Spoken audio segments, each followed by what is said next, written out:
From Daytona, Florida, we are here at Init Esports, folks. I'm Mike Noss, joined alongside Sagar Bakshi. A big warm welcome to everybody for the Team America Talent Scout event.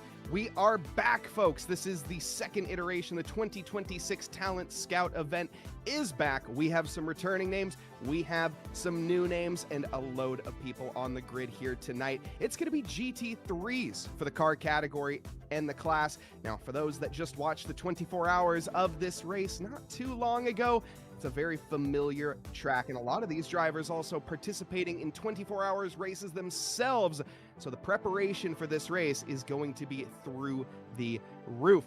Now, as we get into this event here tonight, again, I'd like to introduce us both. I am Mike Noss. Joined alongside me tonight is none other than the Sagar Bakshi. Sagar, how are we feeling? We're back for Team America. I am so excited to be here, back with Init Esports, back for Team Talent Scout USA, and at a very familiar track. It's Daytona. For 65 years, we've held the Daytona 24 hours for the second year in a row. It's a Team Talent Scout USA event, and it's time to throw down the gauntlet. Who's going to come out on top, Mike? That's going to be the question that we're going to have to answer later tonight. The field in the qualifying, or the free practice, I should say, we had drivers matching each other down to the 10,000th, down to the identical lap time in iRacing. So to be honest, it's anyone's cards. We have previous winner Jordan Johnson back and so many other names that we'll get into shortly. But before we do, I'd like to take a big moment to welcome all of our partners that we have along for us on the ride here for Team America. We of course, have our new partners over on Roku and Esports Edge. So if you are looking to watch us on television, yes indeed, you find folks out on track are going to be on TV over on Esports Edge on Roku. We're also live on YouTube, Twitch, and of course over on eClutch as always.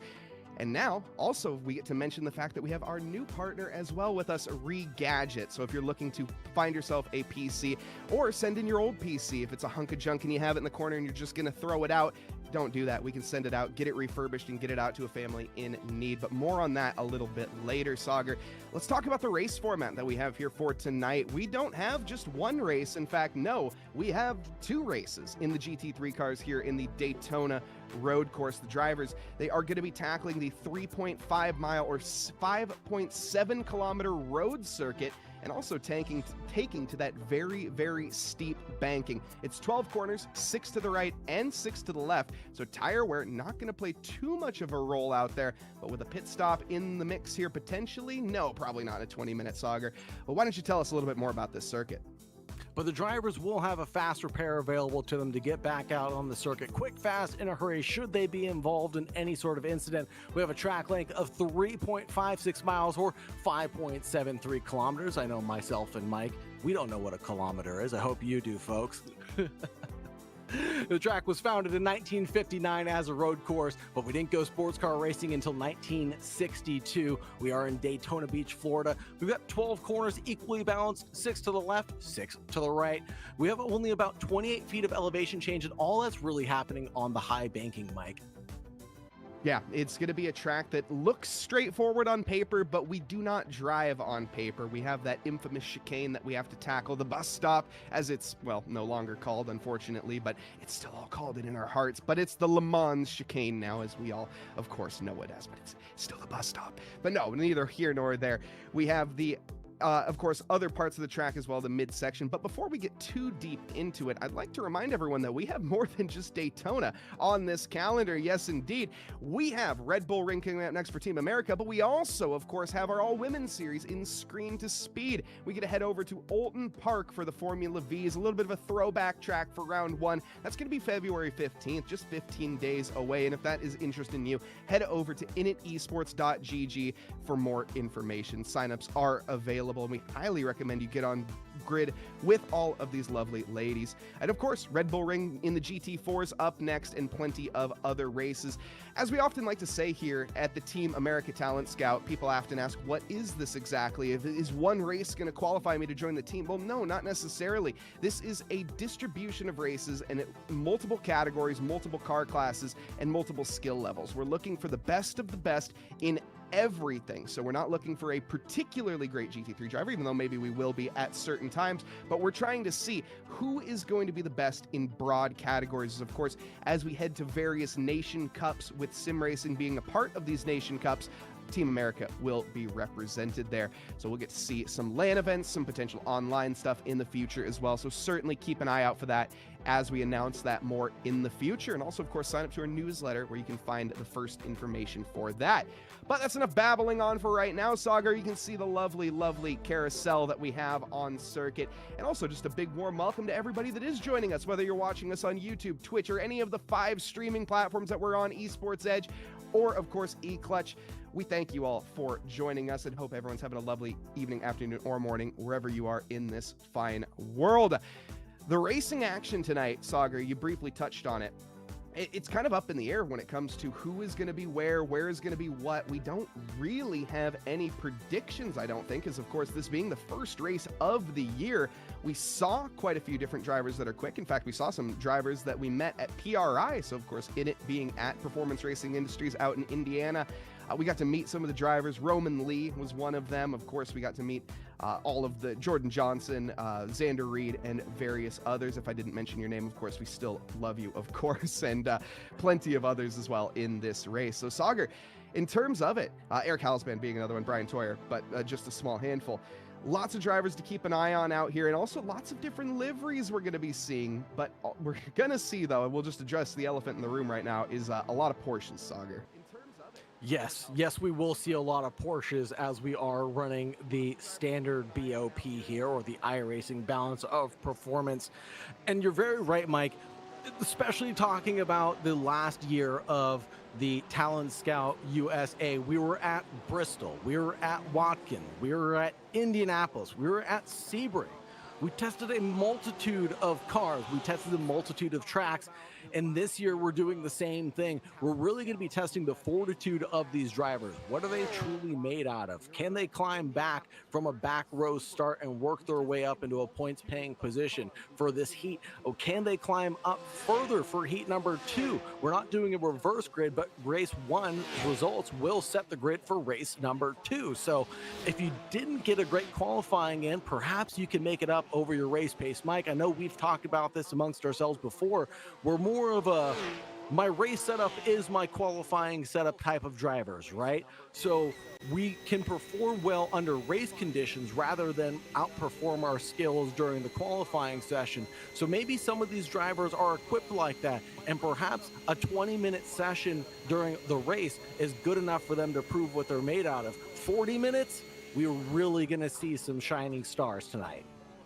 Oh, absolutely. It's going to be really difficult, as you mentioned, for drivers like us in terms of the qualifying driver not being able to set a quali lap. Because I do think it's going to play a massive role here, because the issue is we have some drivers, some big names out there. Again, your Roman Lees, your Jordan Johnsons, your Kelton Quicks even that we're looking at right now. These are drivers that are not going to be weak in any of the sessions. They're going to be both strong in qualifying and strong in race pace. So trying to catch them out and force a mistake is going to be very difficult for them. You're just going to have to be on your best performance. And a lot of these drivers, I mean, being the elephant room, the 24-hour race that we had, not last week being the real life, but the actual virtual one being a few weeks ago, a lot of these drivers have a ton of practice, some of them probably over 24 hours driving on this track in the past couple months. So it's going to be a game of tenths, and I would even go as far as a game of milliseconds here for Daytona. It really will be, and we saw that in practice time. Identical lap times coming out from P1 and P2. It was very close amongst the top 10, but we're also seeing packs fall a little bit further back. Just to talk about the range of skill that we have, we're not looking for the greatest I rating in the world. We do have, of course, Jordan Johnson with a 9.3K I rating, but we have participants as low as 400 and something I rating, and you know, in the mid-range is 1500. The strength of field coming through around the mid-2000s. So anybody can participate in something like this to try to showcase their skills for their country. It's going to be an amazing event, and this year is sure to excite all race fans throughout the universe. Absolutely. And one of the brilliant things when you mention that I rating, of course, as well, being the fact that It's not necessarily representative of all these drivers' skill levels because they come from various sims. Some drivers coming from your Assetto Corsas, some drivers coming from your Le Mans Ultimate these days, and so your skill levels aren't necessarily going to be hammered down in one platform. So just because it says 1.4K iRating, that's just the base iRating. It could be a lot more than that. We just don't really know. And as we see these times starting to roll in here, Daytona being Daytona, providing some close times, but my goodness, Roman Lee setting a benchmarker and a half right now, nearly a half second above Jordan Johnson. We see Fryman also down in third position right now. Andrew Herschel coming into fourth. Broden Gray in fifth. Kelton Quick managing a sixth position, quite quick from him. But lots of other drivers that we expect to be heavier hitters. Morgan Stringer in particular, not quite up there. There's Eric Halsband, though, with a third place lap.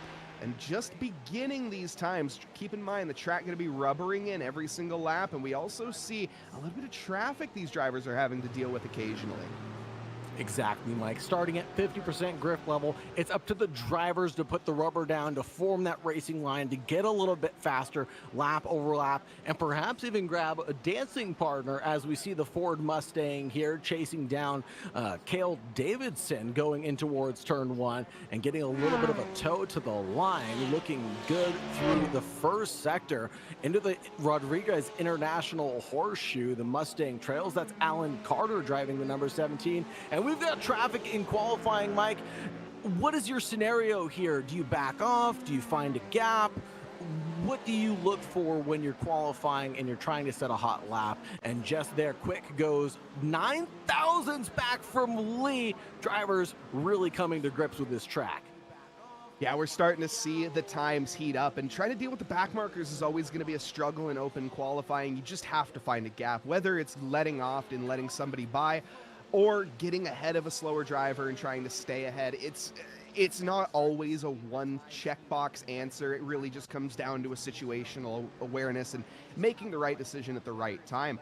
Now, I see that there is a couple questions in chat here. For anyone that is just joining us, will there be an oval event on this one? Not in the first half of the year, however, with the Team America calendar that we have released. So let's explain that once more. For anyone just joining us, Team America being the team that's going to be representing any nation events when it comes to sim racing. Oh my goodness, this is a traffic jam on track right now. Pay no mind to that.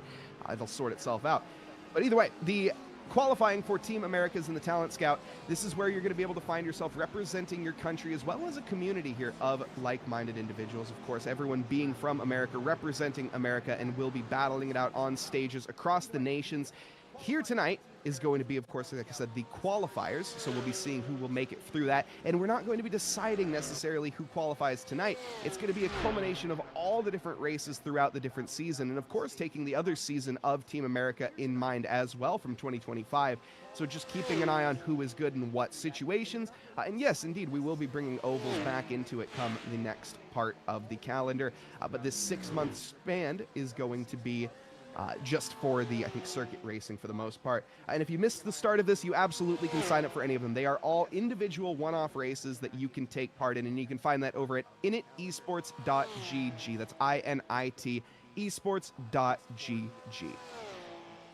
Man, can you imagine battling it out on track, playing your favorite simulator, and representing your country at the same time?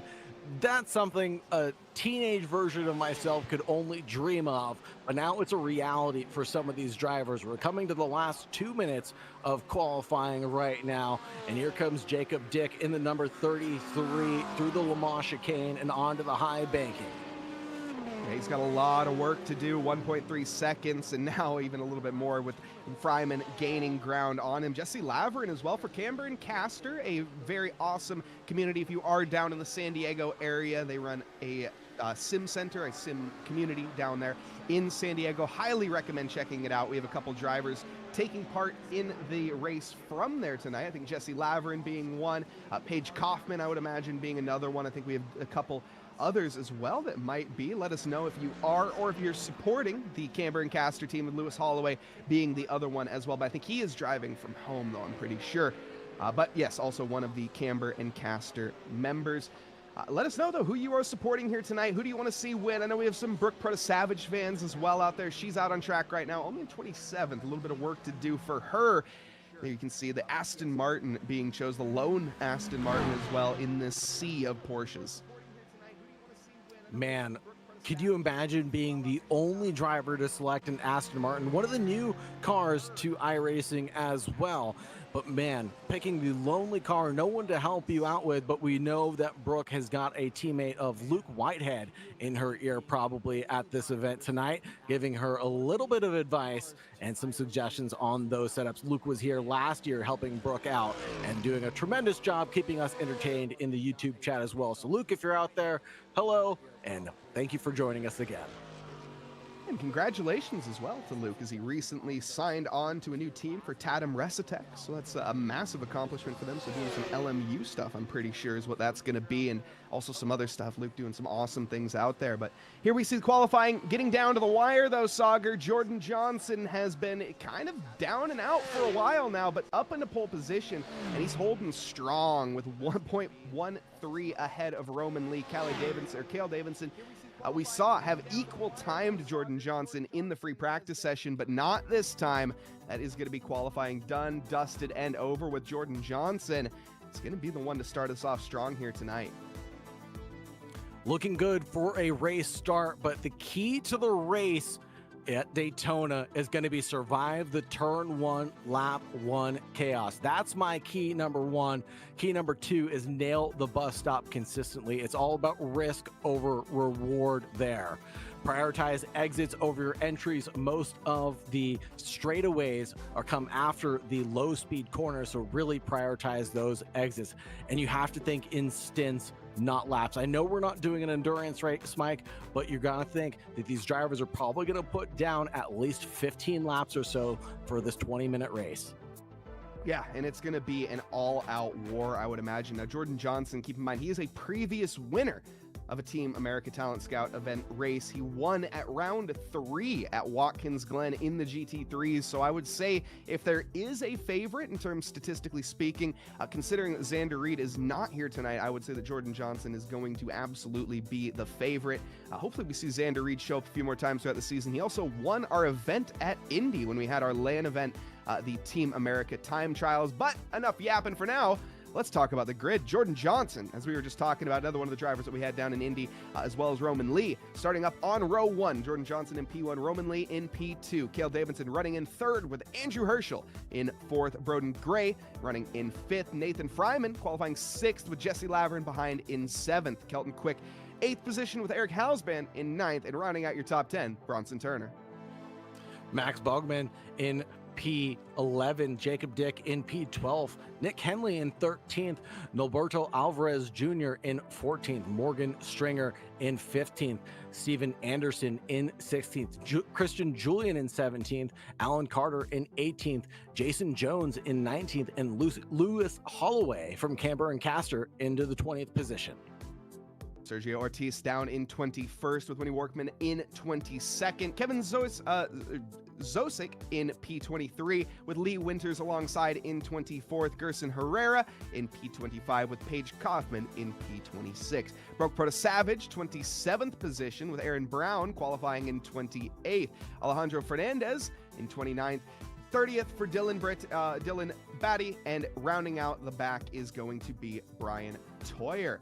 Couple names, Sauger, that I'm noticing. Aaron Brown, a name that if we had an oval race would be a talk for one of the favorites, but unfortunately for him, starting all the way down in 28th position. We still have 40 minutes on the clock for these drivers to showcase their skills. Perhaps he's one of those drivers that doesn't showcase his abilities during qualifying, but perhaps has the race pace. We've talked about it amongst ourselves time and time again. Sometimes when you get that itch behind another driver, you somehow gain a second or two, don't you, Mike? Oh, absolutely. I am useless if I'm ahead of somebody, and I am typically on the back of them if I'm chasing. So it's a balance game. And now Aaron Brown, I know for a fact he's quicker than me when it comes to road cars, so he shouldn't have too much of a time getting used to this track and car. I'm just assuming probably not the most amount of practice going into this one. Wait, I say that Aaron Brown ran every single stint of Daytona in every single car. I wonder if he just didn't qualify. I didn't even notice that. I should have took a look if he actually set a time or not. But he ended up running, if I remember right, every single So in the LMP or in the LMGT or GT3s, as well as GTPs and LMP2s. Wow. And so an absolutely crazy. An absolute animal. Talk about the itch for racing. The only person I can think that would do something like that in real life would probably be Ben Keating, right? I feel like Ben Keating has probably done something like that in real life, where he's jumped in from an LMP2 into the GT3 for the same race. It certainly could be possible. Now, we'll have to hold that thought here as we get down to the grid, which she currently has, according to our producer in our ear, Tom Bryant, which I have yet to shout out. My apologies, Tom. Tom Bryant, our producer for AK Esports UK here, running all the beautiful pictures that you see and all the lovely, lovely graphics that we have going on. Stream would not be possible without him. Although pace car is in now, green flag is going to be coming out, and immediately Jordan Johnson is start out of the shot like a cannon. Kelly Davidson with Roman Lee side by side down into the braking zone, and it's 2x2 Noah's Ark formation, pretty much line astern all the way down the grid. Cale Davidson getting the advantage there over Roman Lee. Looks like Andrew Herschel just gaining over Fryman. Broden losing a position as well. Kelton Quick up a position over Jesse Laverin, and plenty of battling still continuing. Fryman actually up 3 positions from his start. We hop on board now with Jesse in the mix, Sauger. It's a pack of pretty Porsches for the top 6 right now, and looking pretty good. Jesse Laverin is going to be the first of the AMGs to lead the field. Gained nothing, lost nothing so far, up into 7th. But here's a driver who has, and it's going to be Bronson Turner tumbling down the order through the infield section. Jordan Johnson leads by 0.8 of a second. Back to Davidson in 2nd place, who's gained 1. Nathaniel Freeman is up 3 on the good for tonight in the number 27.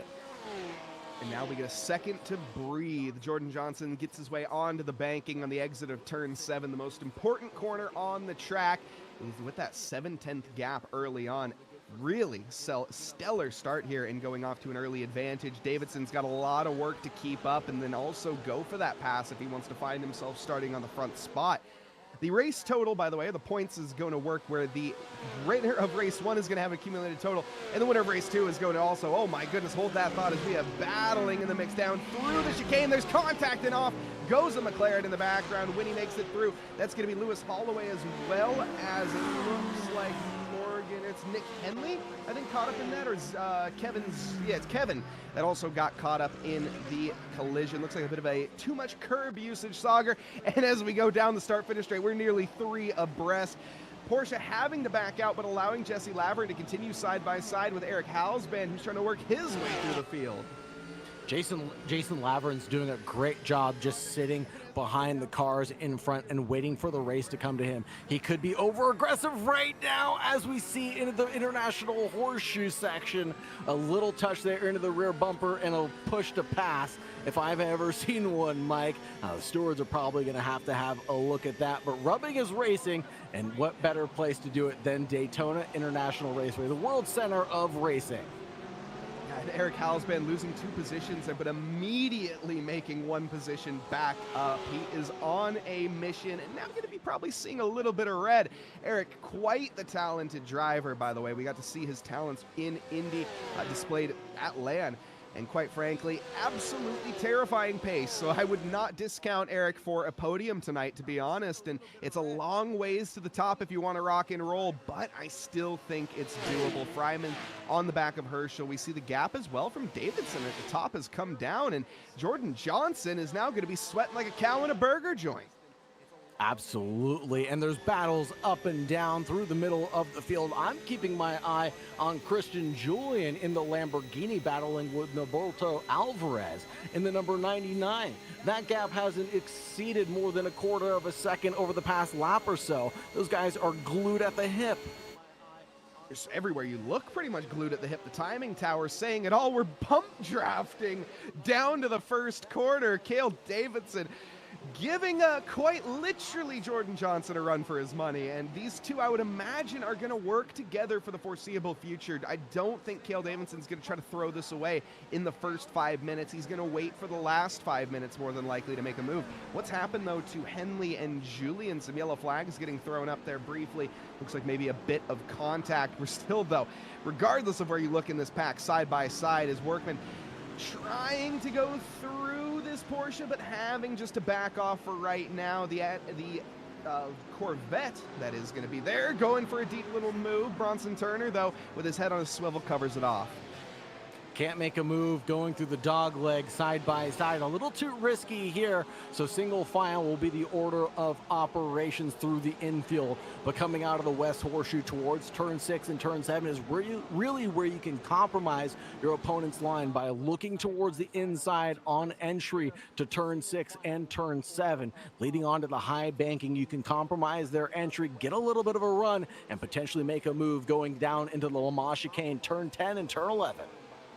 You got to be so careful making a move into the Le Mans chicane, though. It's a high speed, high commitment with very high curbage, you can see. And if you end up hitting one of those a little bit too hard, the momentum, the weight transfer is not going to work in your favor, and you are going to be finding yourself heading towards that wall quicker than a quick thing in Quicksville. Andrew Herschel, thankfully, not really having to deal with that on this lap. But look at this little pack of cars that we have going on here. This is from 18th all the way up till pretty much 13th of Roman Lee, who has fallen his way down the field quite a number. 11 positions for Roman Lee, got tangled up with earlier on.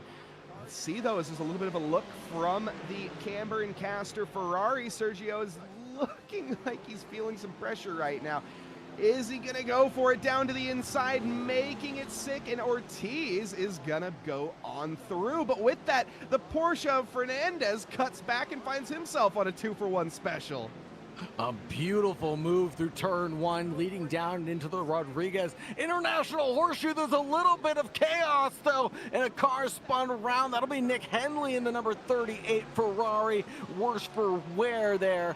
But man, oh man, what a great 6-way battle we were just watching. That lasted about 2 or 3 laps. It was super close.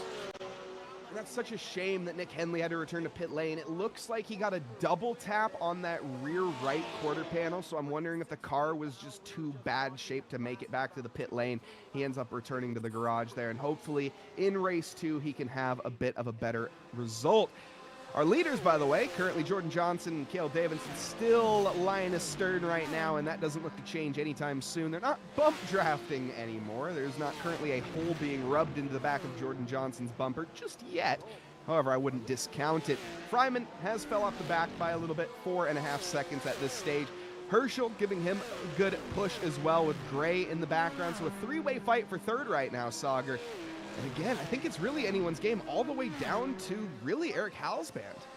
But the battle for P1 is on right now. Less than a tenth separates the leaders going in towards turn number 1. When they crossed the line, they were nearly side by side. Now they are separated by a little bit of tarmac between them, but it looks like Davidson definitely has the speed coming out of the Le Mans chicane through turn 12 and 13 down the front stretch. Now, Mike, educate me and the viewers maybe, how powerful is the slipstream coming down the back stretch here?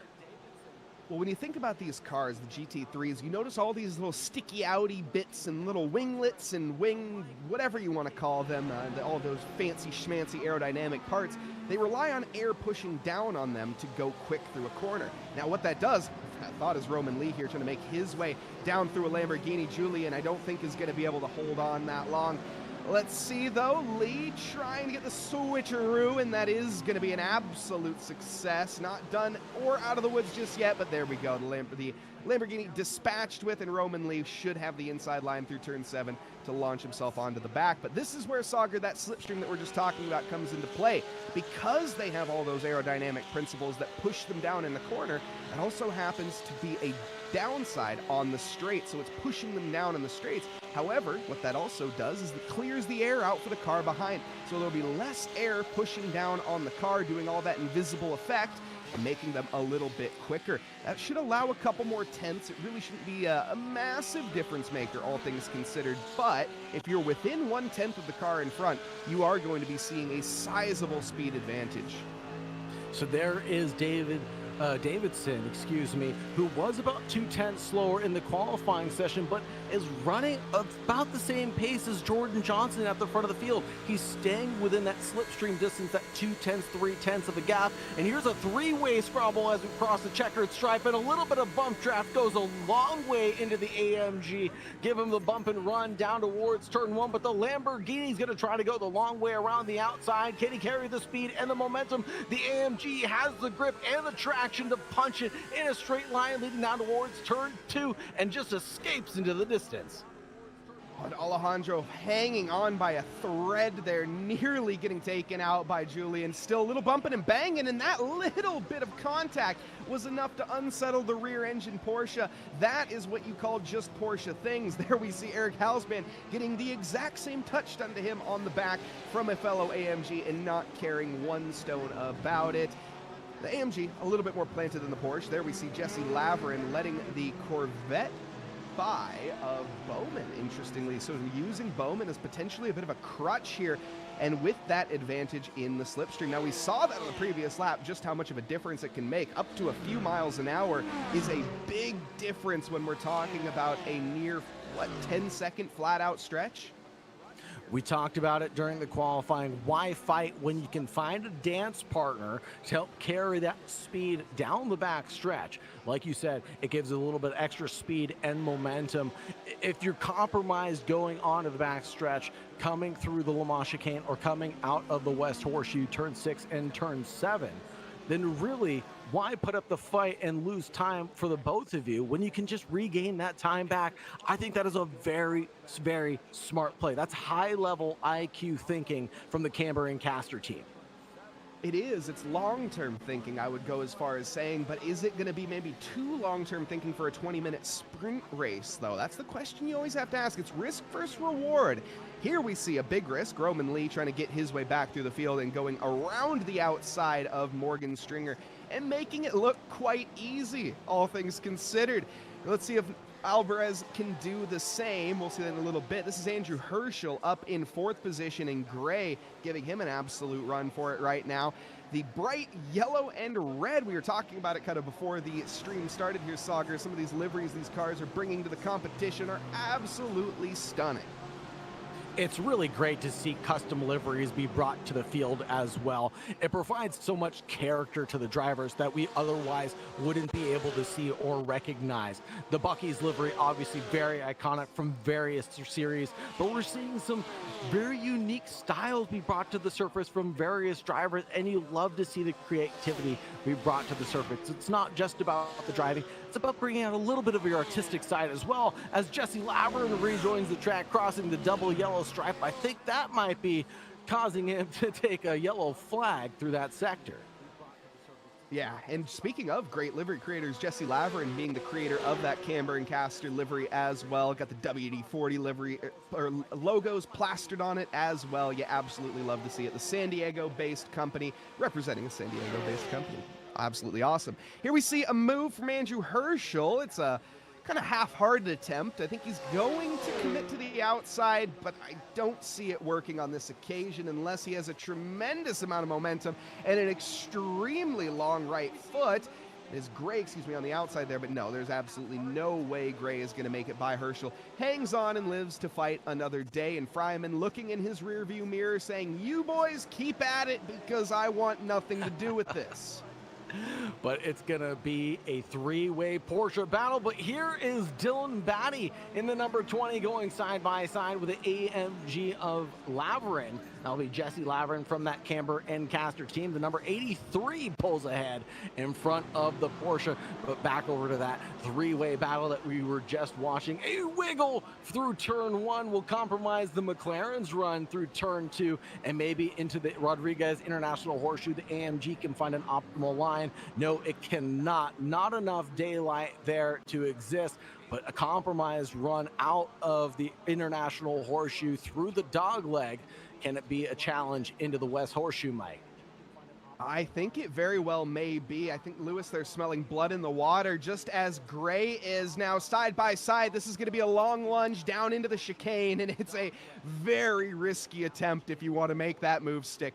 Very intelligent decision making. Gray backs out and does not commit on this occasion. Now, though, he gets a great run. You can see the slipstream playing a role as well. This is going to go all the way down to the first corner. The inside line being squeezed by Herschel. He's going to have to keep committed now. If he walks any ways to the right, that position is going to be gone in an instant. Now, Gray out of the slipstream, looking for the braking marker as you approach the green light. Cross the line, down into the first corner. It's going to be a commitment. Is the move going to stick, though? The corner washes away, and unfortunately for Gray on this occasion, not enough speed, not enough of an attempt. It's just so difficult to make that move stick from the outside.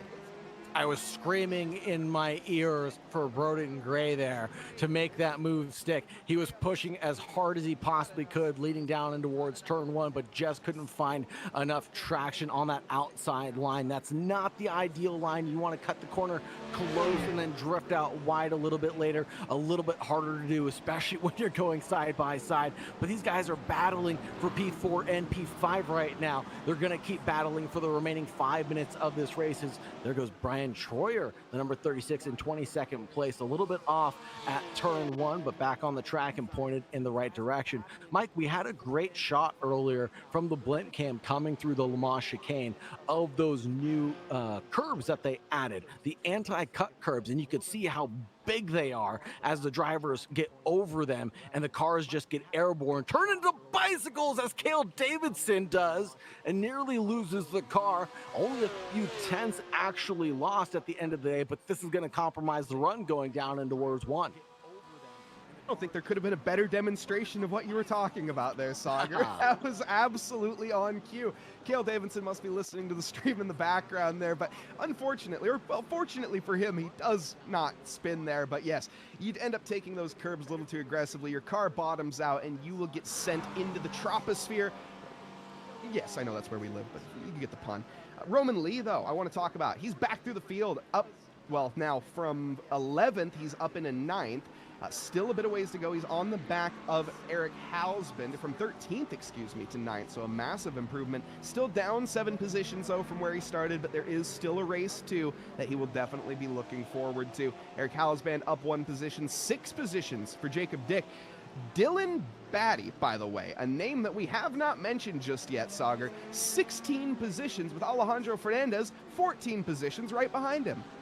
Biggest gainers of the night, and these are the types of numbers that we're kind of looking for Team USA Talent Scout as well. Who can climb through the pack? Who can get the biggest gains? Who can stay at the front, stay in the front?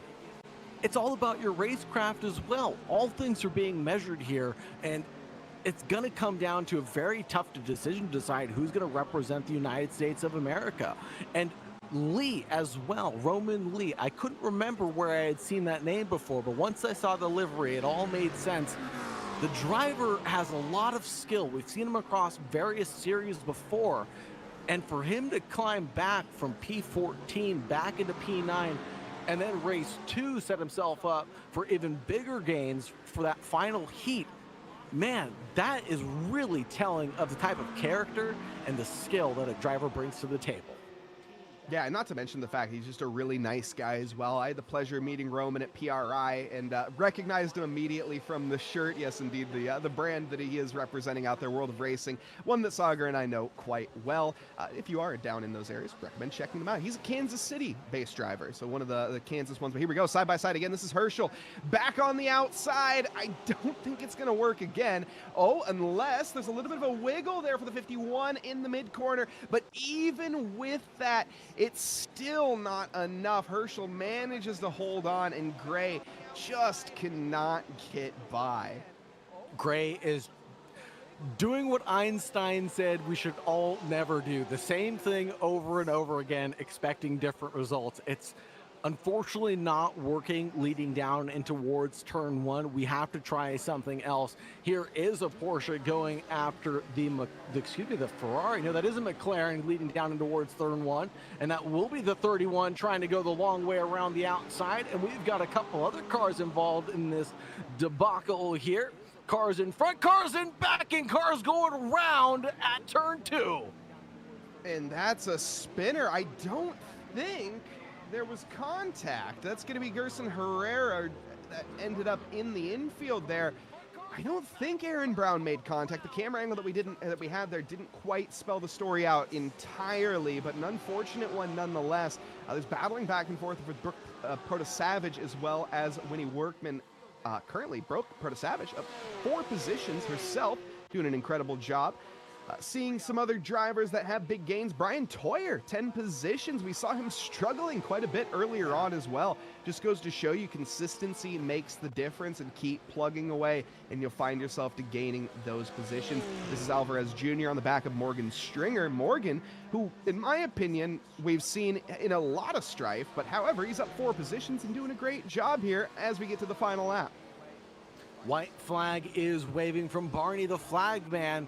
Once the drivers cross the line, they'll get one last opportunity to shake and bake, to show us what they're made out of. Can Davidson do anything with Jordan Johnson in front by 0.3 of a second? Mike, this has been a battle that's lasted all race long.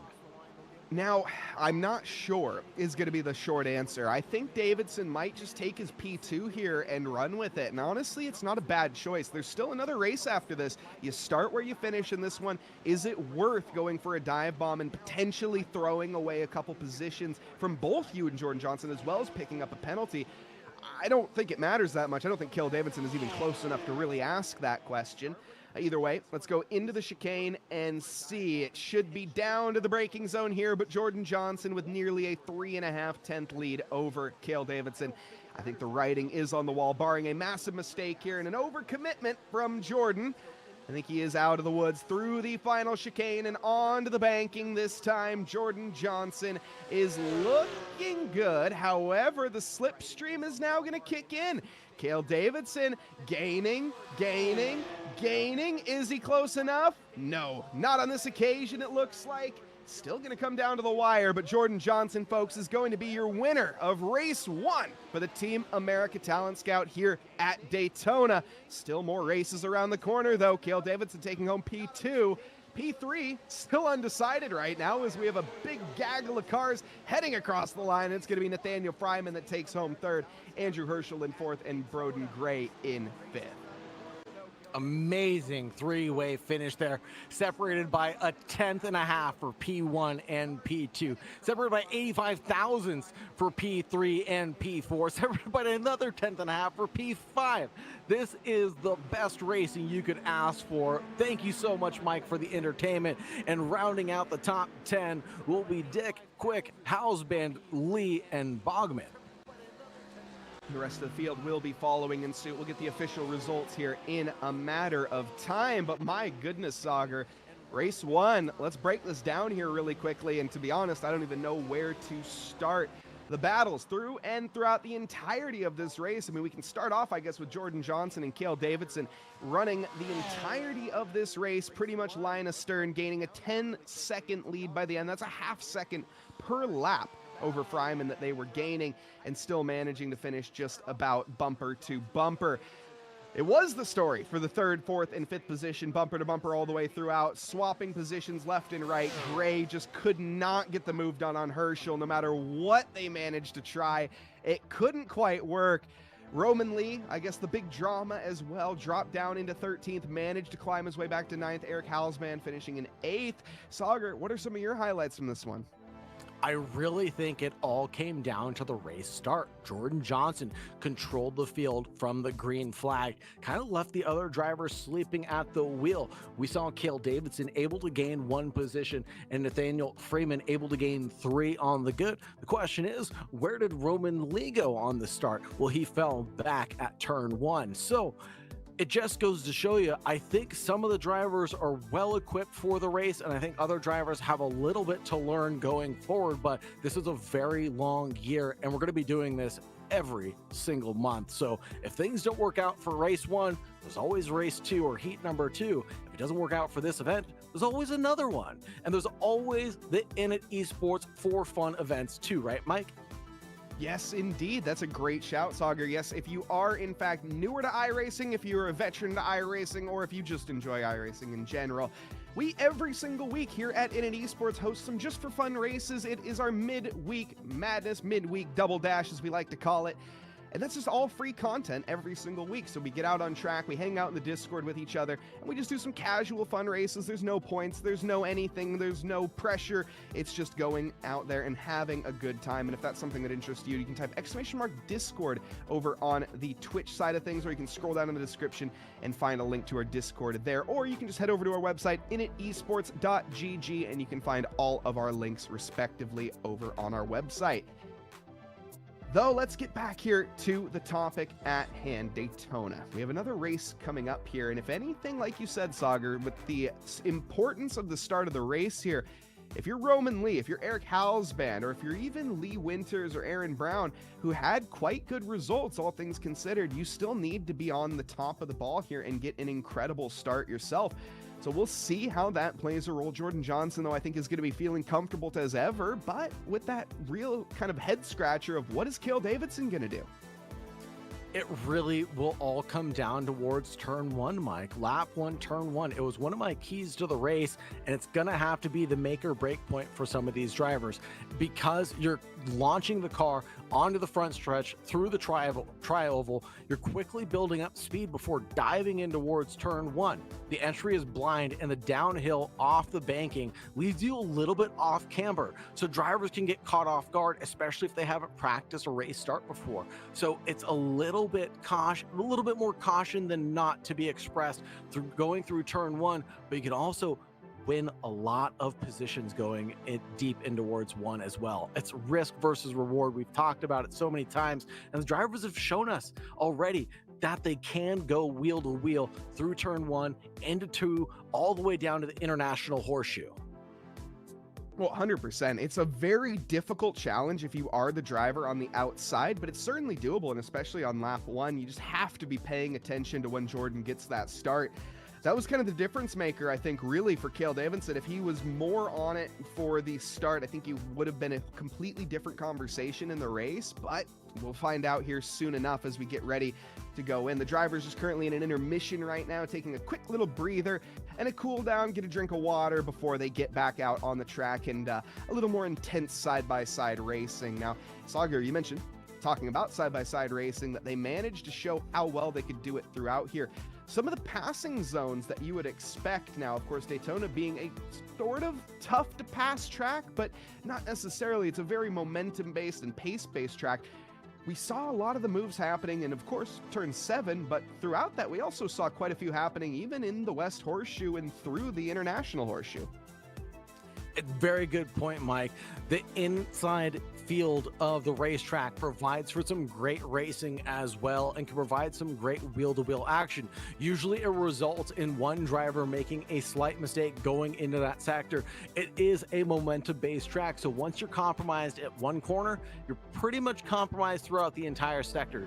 Daytona is very, very unforgiving. It is the American Monza, let's say, where you're going flat out for 80% of the track rather than the international horseshoe section. The dog leg is going to be flat out if you've got the right aero package, and then you're braking for the West Horseshoe, obviously.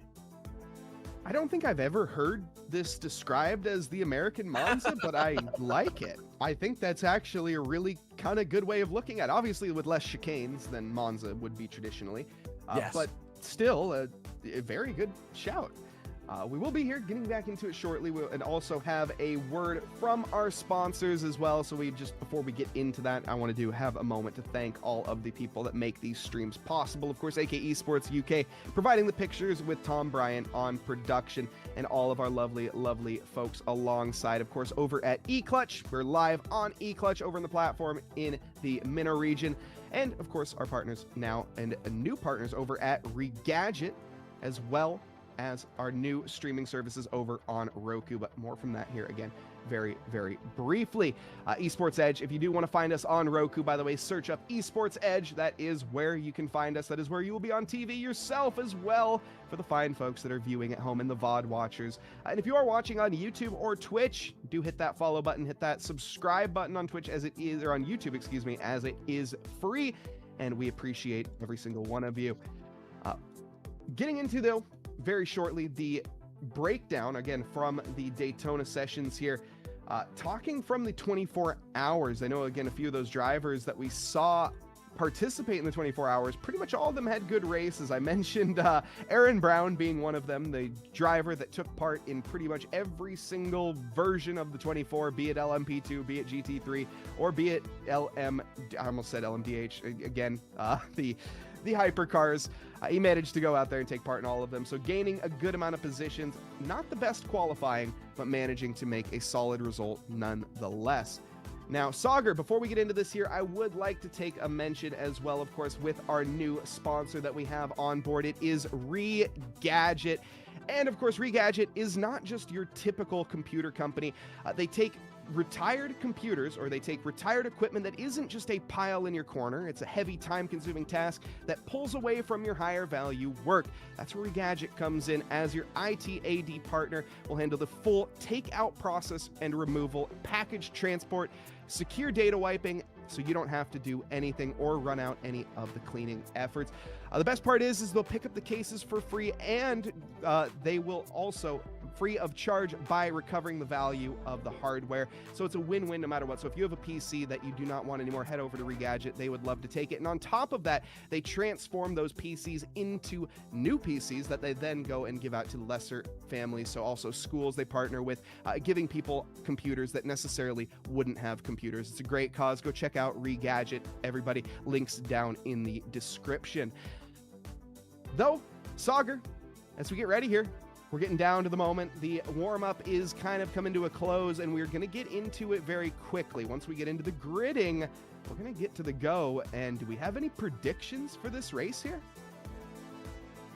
I'm going to keep my predictions close to my chest, Mike. I don't want to give anybody the commentator's curse, unfortunately. So I'm going to keep everything tight. But I think we're in for a great heat number 2 for the eating. This feature race is going to be more action-packed than ever. We've got over 30 drivers on the grid tonight, and they're going to be battling it out to represent the United States of America. I don't think anybody wants to leave any stone unturned right now. They want to start off with a bang. I know we're not keeping track of the points, but they want to represent their country, and they want to do it with pride. Absolutely. And also on top of that, I should mention as well, if we can just pull up our calendar real quick here for the next season that we have. Of course, we have our Team America Talent Scout event that you're watching right now. Round 2 is going to be on March 1st next month at the Red Bull Ring and the GT4s. However, we also have our Screen to Speed series, our all-women series. And if that's something that interests you, we highly, highly encourage you to take part. We have some lovely ladies out on the grid here tonight taking part, both Paige Kaufman and Brooke Proto-Savage, so you'll be able to see them out on track. Both dedicated screen-to-speed drivers and also a few others. We highly recommend check it out. Spread the word to your friends and get them involved as well. And you'll be able to see it. We also, of course, here for Team America have a women's category representing on top of it. So if that's something, again, that interests you, please do get involved. Signups over at initesports.gg. That's INIT esports.gg. Now, Sauger, with that being said, we head back to the task at hand, the topic of Daytona, the lovely 3.5 mile or 5.7 kilometer track founded all the way back in 1959. This is a circuit that has a little bit of history through and through. Obviously, it was the first ever race was won by Ken Miles in the Ford GT40, and of course, over the Ferrari. You could maybe make a movie out of that. You know what else you can make a movie out of, potentially? The start of the Team America Talent Scout event, Race 2, here at Daytona. The pace car lights are out.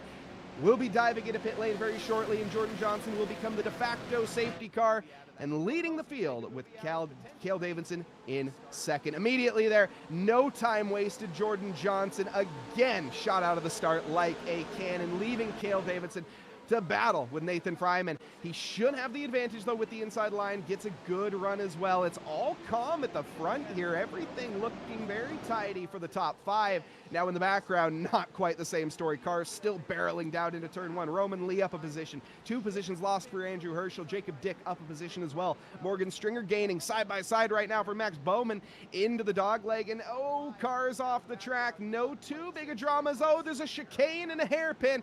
And that's never where you want to find it, thankfully. No dramas. Everybody makes it through. And Alejandro Fernandez, unfortunately, finds himself losing a handful of positions immediately.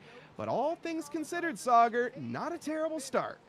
What a great race start, especially for Broden Gray. He's only up 1 position right now, but he was battling Andrew Herschel for the last 20 minutes of that first heat, and now he's finally free and clear and can battle it out with Freeman looking forward. And there's a big wreck coming onto the high banking out of turn 7, and there's a gaggle of cars, and that is a red flag situation if I have ever seen one. But in the virtual world, we'll throw out the local yellow and call it a day, and 4 wide we go through the back stretch into the Le Mans chicane, Mike. And I mentioned Jacob Dick being one of the big gainers. Eric Halsband also getting caught up in that as well. So a massive drama. Unfortunately, we didn't quite catch that. We'll have to have a review after, but also with these scores, they're going to be taking a look now. Some big gainers out of this. Brooke Pro Savage, 8 positions getting Kevin. 4 positions, gain 9 positions as well now for Brooke. Some drivers gaining massively, some certainly losing out. Meatball flags for Herrera and plenty of other drivers, but with the drama now out of the way, we managed to continue on. Max Bowman side by side into the first corner. To be, it looks like the Corvette should have the advantage here, and they do. The AMG out wide. In fact, is that going to allow the potentially the charging bull in? No, not at this instance. Max Bowman gets off here with a little bit of a lucky star. Christian Julian did have a great run looking down in towards turn 1 and even punched out of turn 2 very well on Norberto Alvarez Jr. in that number 99, who's gained 5 positions tonight. A couple of drivers coming down pit road to use that quick repair that we talked about during our pre-race talk, Mike, and back out onto the racetrack they go. And this is what you love to see in sim racing. Incident takes place, go use your fast repair, but get back on track and show us what you're made out of. I love to see it, Mike. Exactly, and that is precisely what we're looking for at the Team America Talent Scout event. Again, it's not about necessarily winning the race, it's how do you come back from these real nuances? How do you come back from getting taken out early? And what can you manage with the result? What do you manage with your pace? And how do you manage it with a calm, cool, and collected head on your shoulders? We're looking at Lewis Holloway right now under a world of pressure as he has 2 cars firmly pressuring behind. Covers the inside for the chicane. The inside turns to the out, but it's such a dangerous move if you're the Ford Mustang to make any form of attempt. Carter stays out, but Aaron Brown gets a slingshot to the outer banking now, and this is what he does best. If there's anybody that can get a pass on the banking, it's going to be this man right here. Aaron Brown flat out in the Porsche. Can he make it stick? It's a long way to the top. I don't think it's going to happen this time, unfortunately.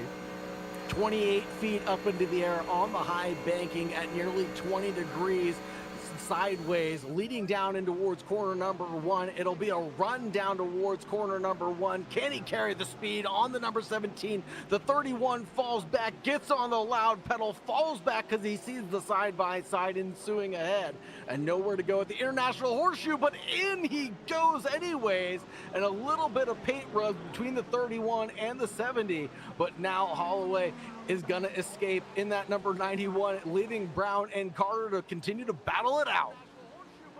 A pass under yellows, you know, hey, it happens. Not sure, we'll have to take a look at that one. That'll have to be reviewed, but car spun on the infield there. Aaron Brown did make it by with a full send overtake of a lifetime. My goodness, that was a high commitment move for certain. While all of this has been happening, by the way, this is our leader, Jordan Johnson, who is ferried away with a 1.5 second lead. What has happened to Cale Davidson in this race, as he was all over the back of him early on, but the ART driver of Jordan Johnson here, he has pulled away quite handedly. Now, seeing the field still quite congested, Brown and Holloway, it looks like, going to be having a bit of a duel down for P10. This is Aaron Brown with a man on a mission. How much ground can he gain here? Let's see, though, as we work up with Winnie Workman. And position moves, it looks like Morgan Stringer had a bit of an incident, losing 3 positions. Oh, and a big spin for Kevin as he clips the curb and goes well in too deep. His best Sum 41 impression, and he ends up face first into the barrier. And those were the anti-cut curbs at work in high force. Absolutely obliterated that GT3 coming through the Le Mans chicane. Now we're looking at Bogman battling it out with Alvarez further back, half a second down, coming through sector 1 to the International Horseshoe section.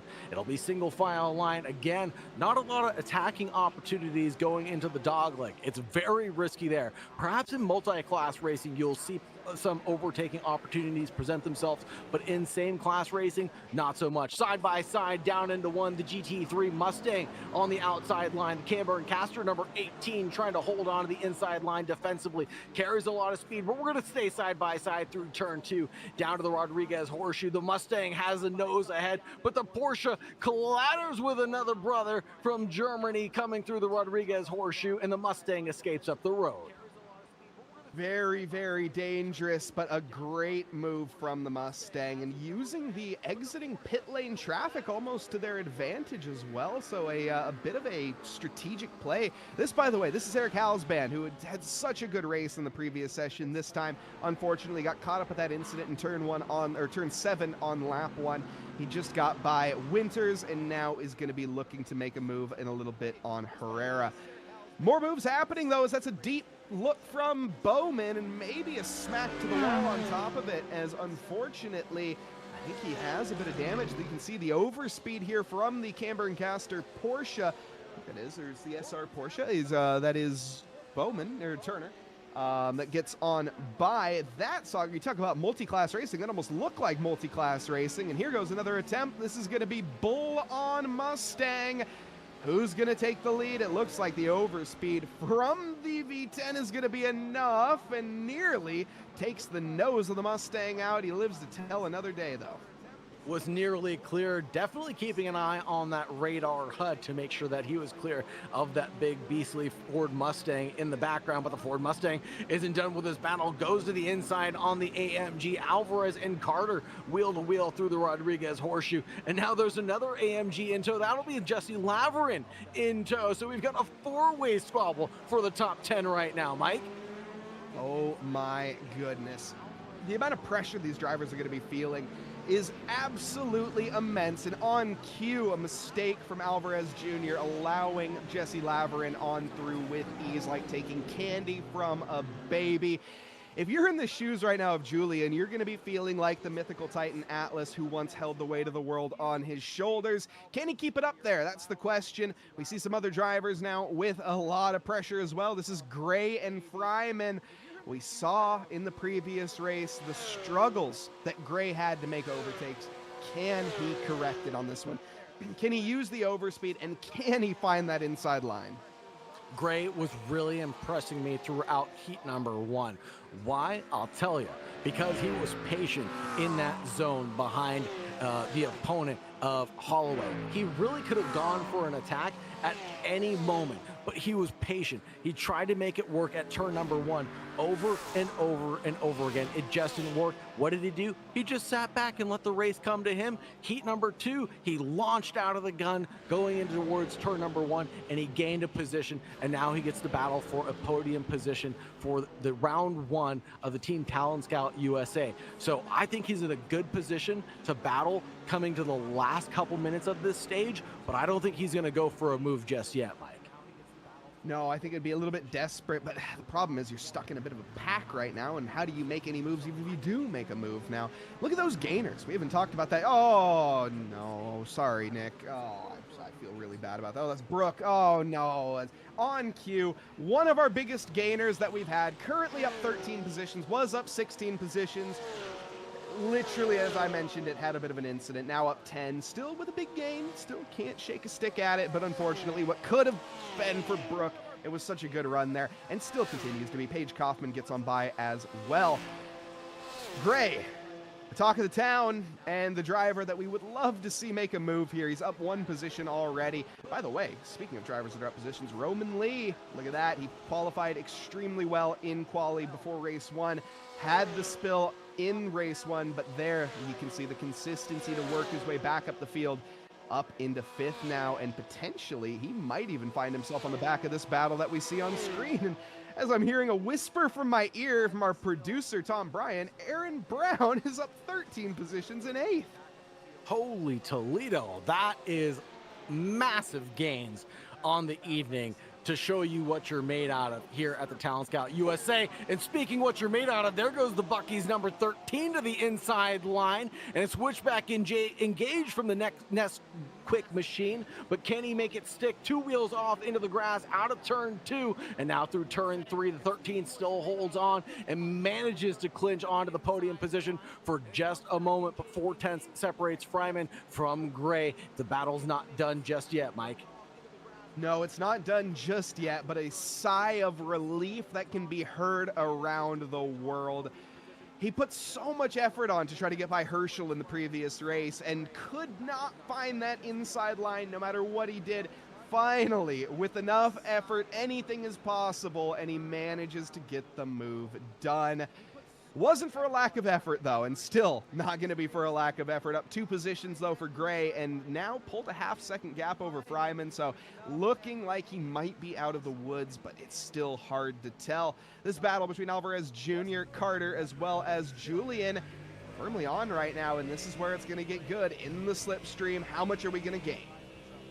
Jesse Laverin in P13 still has a chance at the top 10 as well. Don't count him out. He's looking very good in that AMG number 83. He's only 3/10s back from Carter, who we're on board with right now, coming down into the Le Mans chicane for the 12th minute of running so far. We've still got 8 left to go on the clock, and the battles are still brewing everywhere we look on the racing surface. Alternate lines taken from alternate manufacturers coming through the Le Mans chicane. Who's going to have the better run? Fastest lap of the race comes out with a 1:43.6 from Jordan Johnson at the front of the field, the tip of the spear, the sharp of the knife, handed over to Jordan Johnson and Cale Davidson right now, who have gained nothing and lost nothing up at the front.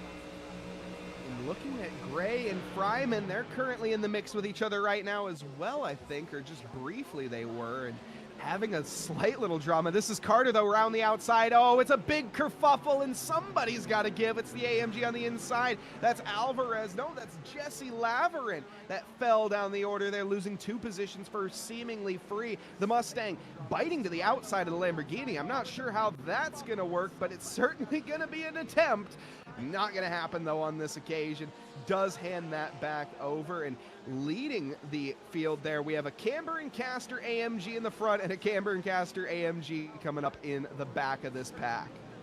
Great battling. This reminds me of some MX-5 drafting wars going down in towards corner number 1. You can see the drivers playing mind games with each other, trying to take alternate lines coming out of the Le Mans chicane. And now we have 2 AMGs trying to go around the outside, coming through turn 6 and turn 7, leading on to the high banking. Who's going to have the better run, Mike? Which driver is going to come out on top? What just happened to Gray? Gray is down in 5th position now all of a sudden, as seemingly out of nowhere. That is absolutely massive. And Roman Lee is up in a 3rd position ahead of Fryman. What the heck just happened? Lee onto the podium, up 6 positions. Fryman up into 4th. This is massive for the standings here at the end of this race. Fryman finished in 3rd in the previous session. Now he's ahead of his only competitor, I think, that can overtake him in Gray. Herschel is nowhere to be found, down in 16th. 149 and 154 coming out of Fryman and Gray that last time around.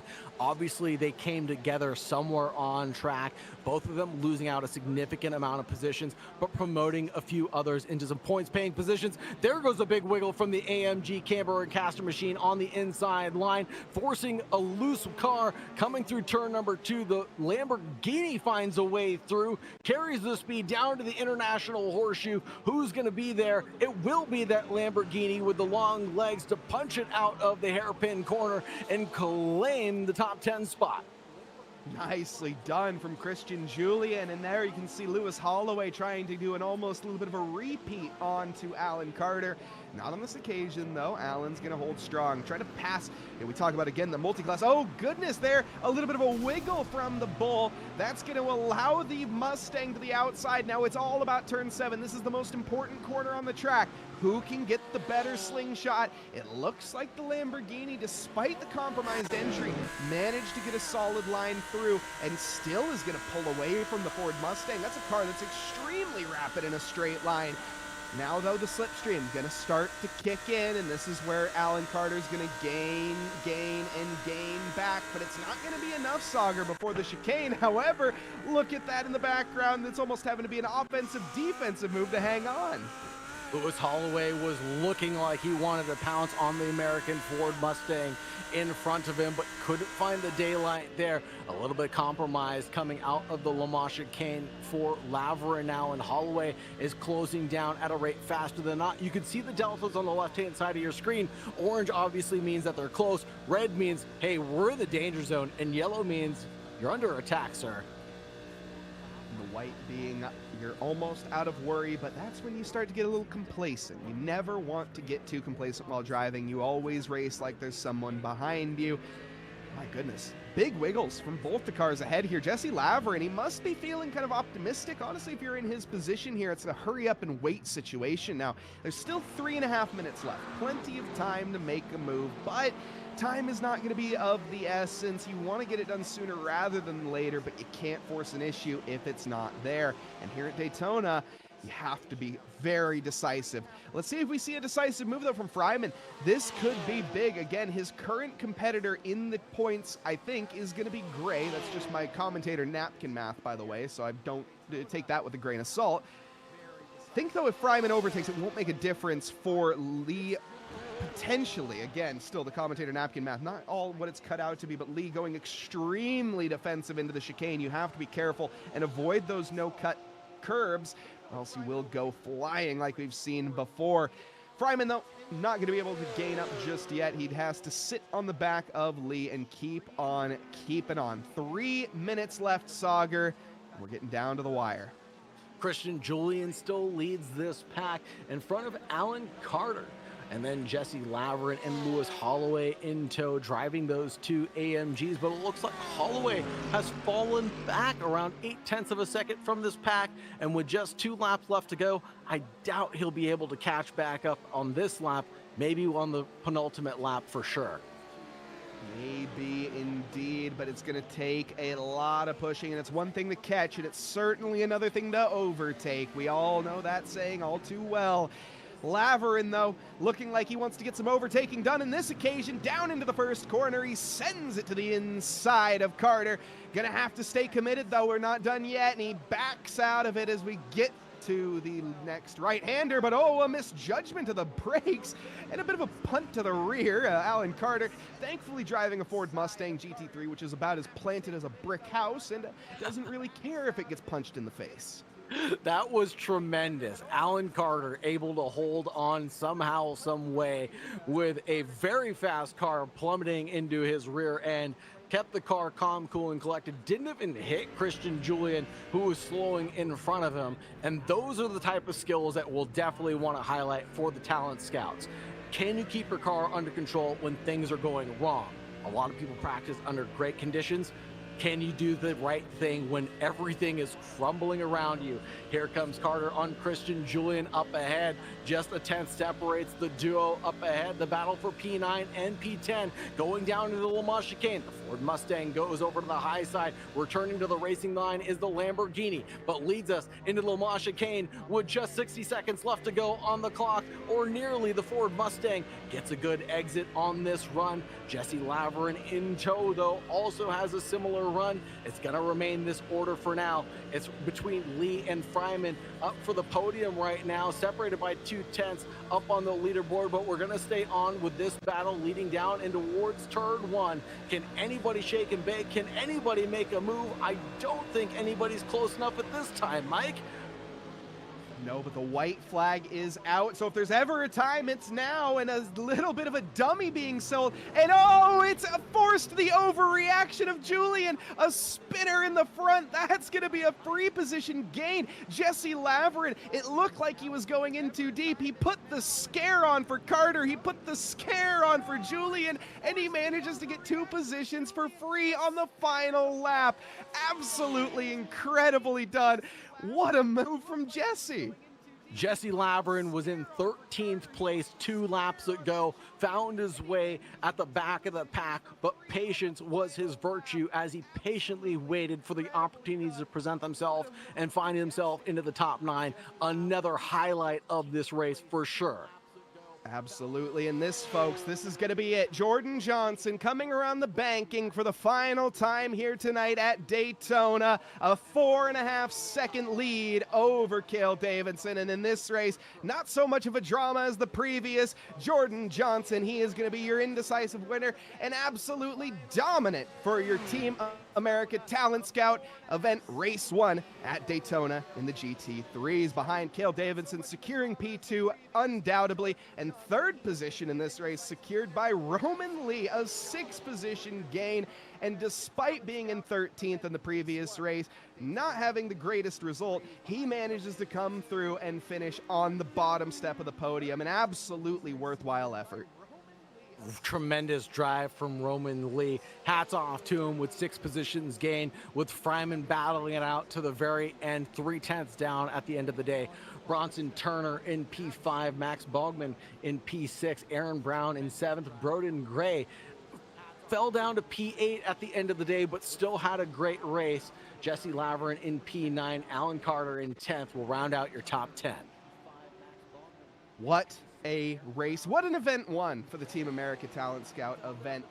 Absolutely incredible. And again, a massive thank you to not just the drivers, especially the drivers, but of course everybody that is watching, regardless of what platform you're watching on, be it on Twitch, be it on YouTube, be it on our newest partner, Esports Edge, as well as of course over on eClutch. We thank all of our partners, as well as of course Regadget, for getting a part of this championship. And what a start to the Innit Esports Team America Talent Scout event Season 2. That's so interesting to say. 2026, folks. We head over to this, and what a year and what a start. Event 2 will be on February 1st. It's going to be the GT4s as well, so do keep an eye out for that. It's going to be at Red Bull Ring, but we'll be showing off that more in the future here. Let's get some results, and let's talk a little bit more about what we have seen here tonight and the dramas from race 1 all the way down to race 2. Jordan Johnson, he finished first in both races without too much of an issue. Well, race 1, maybe a little bit more of an issue. He was kind of separated by less than the blink of an eye from Cale Davidson, but managed to pull away a bit more in race 2. But Sagar, a bit more dramas as well that we saw, with some contact on lap 1 that led to some big names being taken out. For sure, there was some lap 1 drama, as to be expected, especially at Daytona, as we talked about during our warm-up period between the sessions. But the most exciting thing was the rise and fall of some of these drivers from Heat 1 to Heat 2. I think the monkey in the room, or the elephant in the room, that we have to talk about is Roman Lee, a driver that qualified in the top 5 for Heat number 1, fell down to P14, worked his way into the top 10 for Heat number 1, and in the Heat number 2, found himself on a podium. Now that is real skill, and we've seen Jesse Laverin climb his way. We've seen Broden Gray climb his way, Max Bowman, Bronson Turner, Aaron Brown with 14 positions gained. So many great things have come out of this event, and I cannot wait for the remainder of this season. 2025 was one of the highlights to go watch the cars go around at Bristol, and that was a great event. 2026 with road car racing, Mike, as my favorite sports car racing, is only going to provide even more entertainment, and I hope you're here for it. Don't forget to like and subscribe and ring the bell for when we go live next with Innit Esports. Also add it to your calendar and tune in on Esports Edge, or of course if you're in the MENA region, you can also find us over on eClutch. Now, we have our official, unofficial results, as of course everything is pending with the penalties that need to be reviewed within the next 24 hours. However, we have officially our top 3. It is Jordan Johnson, shocker, that took the victory overall, winning both races, so statistically pretty easy one. Cale Davidson taking home P2 in both races, making our math very easy, and Nathan Fryman taking home P3. It was so close. Gray gave it his all, but unfortunately at the very end had that little bit of an incident that dropped the 2 positions and allowed Fryman to go and take the P3. We are going to be getting some interviews here very shortly, so do stay tuned as we work our way and get them into the calls here, and we get all of those lovely fine folks into a room. But Sagar here again, take a little bit of a breather. We get a moment to breathe as we pretty much, I don't think, stop talking for the entirety of those 2 20-minute sessions. Incredible racing. This is my favorite thing to do, Mike. I love road racing. I love sports car racing. And this race, both of these heats provided us with so much entertainment. I'm grinning from ear to ear. I cannot believe this is what we get to do on our Sunday evening, afternoon, or morning, wherever you are in the world watching this either live or in the future. But here in the United States, it's Sunday evening, and we've got another event coming up for you. And it's going to be at the Red Bull Ring driving the GT4s. And that is going to be a very exciting time because the Red Bull Ring is really just a glorified oval. And in GT4s, it's all about momentum. Going up the hill into Remus, 14% grade incline. The drivers are really going to have to master those braking zones. Yes, it's going to be an electric one, and the GT4 being a very, very racy type of car. You can make moves, Red Bull Ring being one of the greater tracks for them as well. And on top of that, we don't just have that race coming up. If we can take a look at our calendar as well, we of course have our all-women series in Screen to Speed that we have. And coming up on February 15th, we have our first event. It is going to be at Alton Park for the Formula Vs, again, being February 15th, and that is our all-women series. If you are interested in that, spread the word, tell your friends, get them involved. We would love to have them on the grid here, as of course there are plenty now of women's series being hosted in the various racing leagues. This one is on iRacing. It's all free content, and if you do need it, of course, do just have them reach out. We have some very good options available for any of the women that would like to join that series. So with that being said, you can sign up at initesports.gg/carsim. That's INIT esports.gg/carsim. Now, though, it looks like we start to wrangle up some of these drivers, and we're going to be hearing from them very, very shortly. So as we get ready to go through, we'll talk a little bit more about the calendar here real quick. Again, Red Bull Ring being up next in the GT4s. We got Spa in the F4s. So we have a little bit of Formula racing coming up. My personal favorite out of this entire calendar is going to be Autodromo Jose Carlos Pace. That's, of course, going to be Interlagos in the LMP2s. I love that track. I love the LMP2s. I think that combo is going to be absolutely electric. And if there's one race that you can make it to, May 3rd, that's the one that you should, I think, personally. Road America in the GT3 is a classic. We were running that one back, of course, as that was such a successful event that we had last season, and we want to do it again. And then last but not least, Alton Park in the Toyota GR86s in July. This is our half-year calendar. Keep in mind, folks, we still have 6 more months after that that will be announced a little bit later. We'll have some ovals. We'll have some various different forms of racing on that as well. This is just our 6-month calendar, so just to clarify that one for now. And I also wanted to show as well, I have the lovely Screen to Speed water bottle, so if you're looking to get involved with the Screen to Speed series, there's my Screen to Speed water bottle to go with it. But we are getting Mike, here. Can't forget to shout out those for fun events as well. Those are so much fun twice a week. They are so much fun, all free content. I don't race very often, but when I do, it's probably with the Init crew, and I hop in just to shoot the breeze, have a good laugh, and watch some guys have fun. Guys and gals have a lot of fun on track. It's so much fun. Get yourself installed into your sim rig and find us for our fun events every week. Yeah, it's our midweek double dash. That's every Wednesday at 12 o'clock Pacific, or it's, I guess the easier way to look at it is 8 o'clock Eastern and 8 o'clock UK. So, or 8 o'clock UK and 8 o'clock Eastern. We have 2 different events. Both of them run the same format. It's a bit lengthy of an explanation, but I think that hopefully makes some sense. And with that being said, it sounds like I'm getting in my ear. No, not quite just yet. I thought I was, and it's great because there is a session for those of you based in the UK, and there is a session for us based in the United States as well. So it appeals to both crowds, and we're trying to grow this community of drivers that really want to spend time with each other and build up their sim racing career from the ground up. Whether you're a beginner or you're a seasoned veteran, we have tons of options here within it. So like I said, get yourself installed to your sim rig and find us at initesports.gg. Yes, indeed. Now, with that being said, we have our winner of the Event 1 Team America Talent Scout Event GT3s at Daytona, and a familiar name and a familiar face. It is, in fact, Mr. Jordan Johnson. Jordan, first off, how are you doing on this lovely evening? It's great to talk to you again. Yeah, doing pretty good. Can't complain. Nice, calm event for me. Just kind of keep my head clean. Now let's talk about race 1. I mean, obviously race 1 being the more exciting one. You had both of the races had just an incredible start. Immediately on the green flag, pretty much pulled a half-second gap at both occasions. However, I don't know what happened between race 1 and race 2, but you got sort of caught up by the end. Cale Davidson giving you a run for your money, and I almost thought he was going to catch you on the last lap. Yeah, I mean, part of it's really just Daytona, to be honest. You have a car inside of 0.8 of a second. It's pretty much impossible to break away from them unless they make 2 mistakes. Cale made occasional mistakes here and there, but never did he make a second one or anything big enough for me to pull a gap away from him. And you just gain 4 or 5 tenths a lap on the draft here. It's pretty crazy. Yeah, and I had an opportunity in second lap coming into the first hairpin. I just made a mistake, and I closed the gap from 7 tenths, and it dropped to like 0.3. And at that point, it was just kind of run away. I knew I had very, very little downforce compared to him, so I was pretty safe on the straights. I just needed to make sure that I was putting together my infield. And yeah, the car was a handful, but it was able to keep it clean.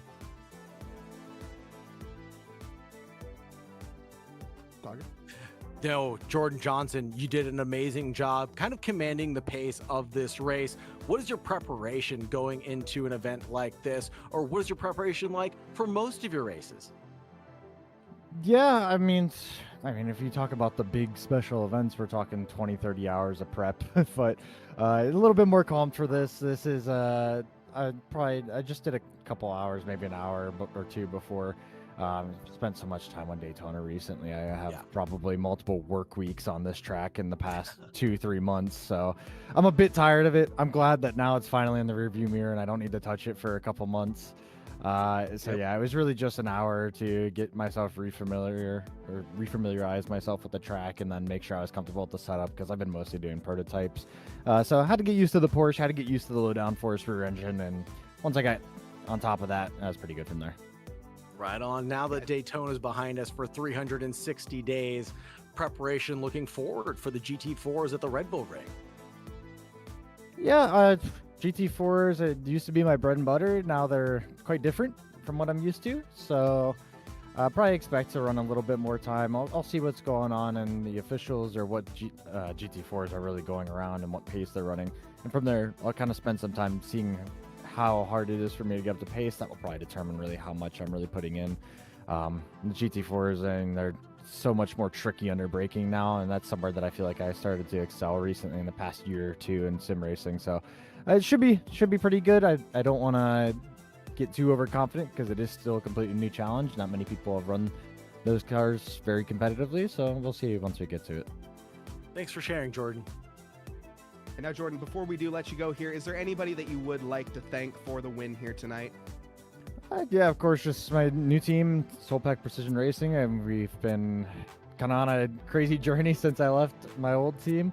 And yeah, they've put together something pretty special. We've been picking up a lot of new talent. That's been really exciting. And yeah, I can't thank them enough for the support they've been giving me. They've kind of helped reinvigorate a sense of enjoyment in sim racing and allowed me to get my head down and start grinding a bit more than I used to, especially over the past calendar year. So, I mean, I have nothing but thanks for the rest of them and the crew and everyone else that supports us.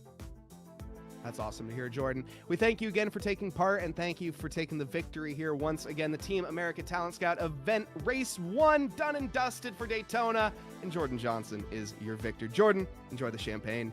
Thank you. Now, moving up next, we will be hearing from both of our other drivers. We'll be hearing from them very shortly, but Sagar, a very, very, I guess, typical interview from Jordan Johnson. He prepared, he did the time, got up to pace, and then put the result out. I mean, what more do you expect from him? Yeah, especially from such a driver with nearly 10K of I rating. I had to double check to make sure, but yes, 9.3K I rating for Jordan Johnson. What else can you expect than a driver that came to work prepared, dedicated, and ready to show out?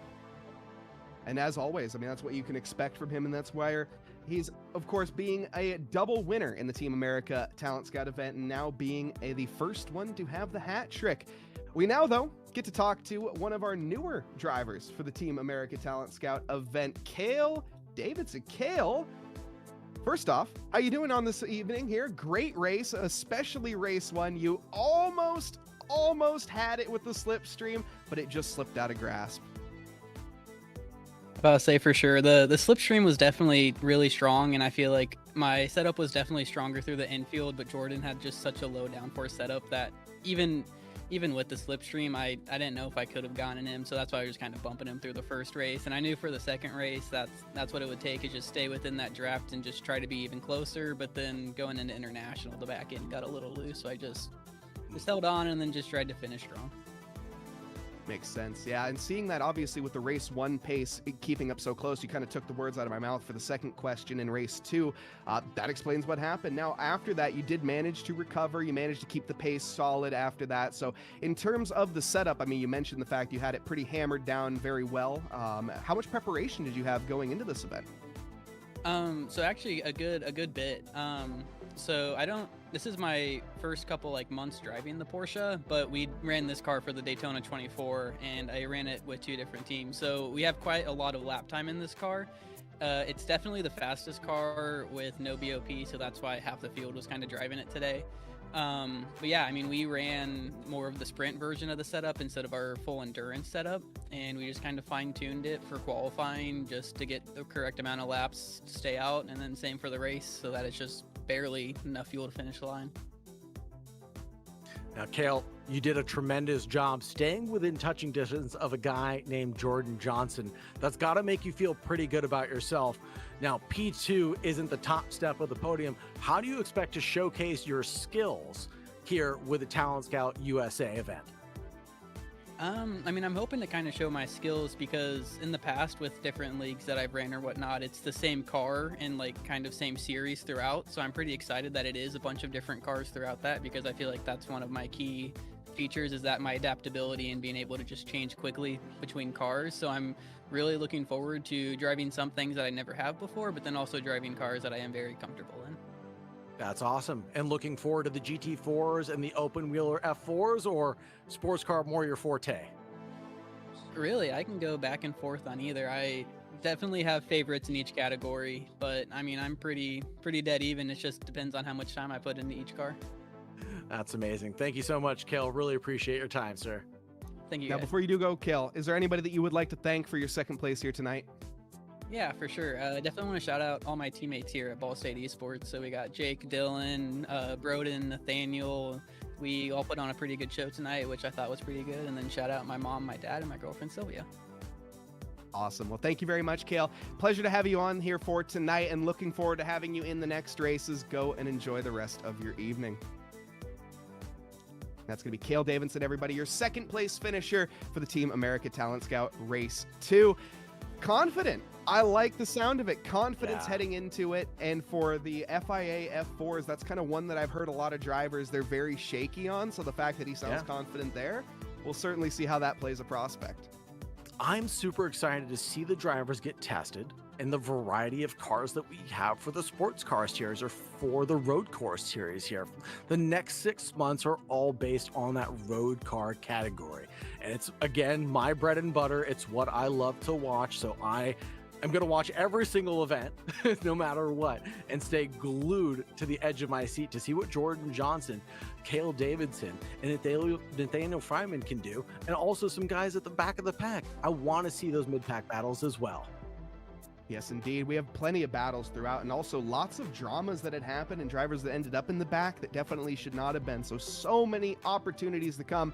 Now, though, before we get into more of that, let's interview our P3 finisher here for tonight overall in the points, and that's going to be Nathaniel Fryman. And Nathaniel, it's been a hard-pressed effort here for tonight. There was some ups, there was some downs, but at the end of the day, P3 was the position you managed to secure. How does it feel?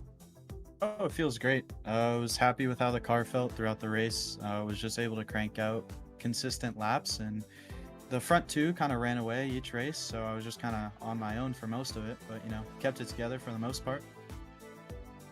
Now, race 2, there was some dramas that had happened. Now, at some point in time, you were certainly looking like you weren't going to be finishing P3. We had the dramas with Broden Gray. What exactly happened there? I mean, you guys were not locked up. I mean, I think the gaps were fairly secure. I don't think there was any contact that happened. We didn't quite see what led to you ending up with this scuffle and moving around with Roman passing you, and so much happened in such a short period of time. Why don't you take us through that? Yeah, for sure. So, I mean, Broden and I, we were having a good battle. And so we were just going back and forth for like a lap or so, and going to the bus stop, I mean, we were side by side. I was trying to like side draft as much as I could, and I just got a little too close. And then with iRacing's like netcode kind of stuff, we kind of just got stuck together, and it sent him spinning. And then Roman was able to catch up and get by, and couldn't get P3 back eventually, but Yeah, that was a hard-fought battle with Gray there in the final closing stages. One of the questions I was going to ask was about that same situation, Mike. You stole it out from under me, but I get to ask about my favorite driver of the day, Roman Lee, right now. Now, you had Lee in front of you in the final, 5 minutes of the race, and you were closing at a really good rate. You're definitely on for a faster lap than Lee was. Now, did you think that you had the opportunity to get by him? What was your thought process after getting involved in an incident and you're still trying to fight for a podium? yeah, I mean, all I knew was, well, that sucks. I didn't mean to do that. And then I just had to kind of put my head down, get back up to Roman, and just try and make something work, which he was defending really well. So props to him. I was trying to set something up in a turn one each lap, and then like last lap I was trying to make a move in every single corner I could and just wasn't able to make it happen. Man, thank you very much for that explanation and letting us into the mindset of a racing driver in the final stages of a second heat event. Got to feel a little fatigued, got to feel a little bit blurry, got to feel a little bit thirsty at the end of that race, but you're still making the right decisions. Great to see you on track, sir. Yeah, thank you guys. Now, Nathaniel, before you do move on here tonight, is there anybody that you would like to thank for your third place here?